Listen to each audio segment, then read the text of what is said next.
Episode number 75. "Oh, what is it?" exclaimed Joe, trembling. "Salt instead of sugar, and the cream is sour," replied Meg with a tragic gesture. Joe uttered a groan, and fell back in her chair, remembering that she had given a last tasty powdering to the berries out of one of the 2 boxes on the kitchen table, and had neglected to put the milk in the refrigerator. She turned scarlet, and was on the verge of crying, when she met Laurie's eyes, which would look merry in spite of his heroic efforts. The comical side of the affair suddenly struck her, and she laughed till the tears ran down her cheeks. So did everyone else, even Croker, as the girls called the old lady, and the unfortunate dinner ended gaily, with bread and butter, olives and fun. "I haven't strength of mind enough to clear up now, so we will sober ourselves with a funeral," said Joe, as they rose, and Miss Crocker made ready to go, being eager to tell the new story at another friend's dinner table. They did sober themselves for Beth's sake.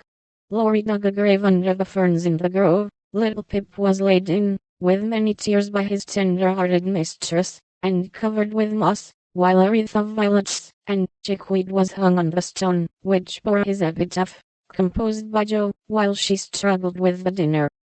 "Here lies Pip March, who died the 7th of June, loved and lamented sore, and not forgotten soon." At the conclusion of the ceremonies, Beth retired to her room, overcome with emotion and lobster, but there was no place of repose, for the beds were not made, and she found her grief much assuaged by beating up the pillows and putting things in order. Meg helped Joe clear away the remains of the feast, which took half the afternoon, and left them so tired that they agreed to be contented with tea and toast for supper. Laurie took Amy to drive, which was a deed of charity, for the sour cream seemed to have had a bad effect upon her temper. Mrs. March came home to find the 3 older girls hard at work in the middle of the afternoon, and a glance at the closet gave her an idea of the success of one part of the experiment. Before the housewives could rest, several people called, and there was a scramble to get ready to see them. Then tea must be got, errands done, and 1 or 2 necessary bits of sewing neglected until the last minute.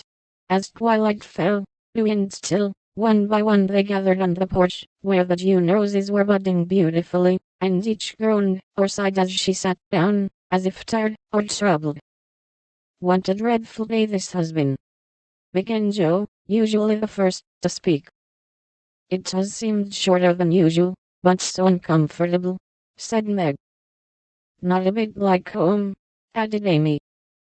"It can't seem so without Mommy and little Pip," sighed Beth, glancing with full eyes at the empty cage above her head.